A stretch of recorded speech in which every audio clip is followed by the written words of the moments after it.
ایک دفعہ کا ذکر ہے کہ ٹیپو سلطان کے دربار میں ایک بوڑھا آدمی حاضر ہوا اور سلطان کے سامنے جا کر قرض کی واپسی کا تقاضا کیا۔ تمام درباری حیران و پریشان ہو گئے تو ٹیپو سلطان نے کہا، کہو اے شخص، کیا بات ہے اور کون سا قرض میرے ذمے ہے جس کا تقاضا کر رہے ہو؟ تو اس بوڑھے آدمی نے جواب دیا، جناب سلطان، اگر آپ کو قرض یاد نہیں تو میں کچھ نہیں کہہ سکتا، لہٰذا مجھے اجازت دیں۔ مگر سلطان نے فرمایا، آپ اپنا قرض وصول کر کے ہی جائیں گے۔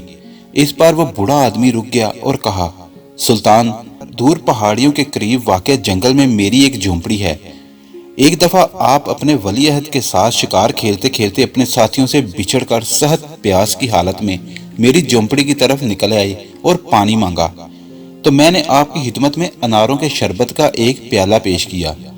تو آپ نے پیاس بجھانے کے بعد کہا تھا کہ بابا جی، ہم تم سے بہت خوش ہیں، تم کبھی ہماری خدمت میں حاضر ہو کر اپنا انعام وصول کر لینا، تمہارا انعام ہم پر قرض رہے گا۔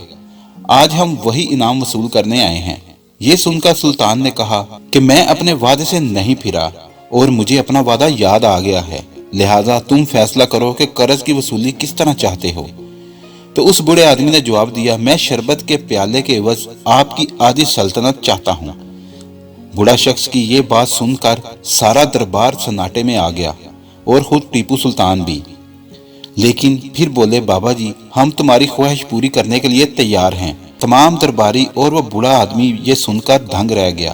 اس پر بوڑھے شخص نے کہا، عالیجا، آپ بے شک قول کے سچے ہیں، میں اپنی خواہش واپس لیتا ہوں اور التجا کرتا ہوں کہ مجھے بس سادہ پانی کا ایک پیالہ دے دیں تاکہ شرط پوری ہو سکے۔ سلطان نے یہ خواہش پوری کر دی اور حکم دیا کہ جنگل میں بوڑھے کی جھونپڑی کے گرد اناروں کا وسیع باغ لگایا جائے۔ اگر آپ کو ہماری ویڈیو اچھی لگی ہے تو اس کو لائک اور شیئر کریں اور ہمارے چینل کو سبسکرائب کرنا نہ بھولیے۔ شکریہ۔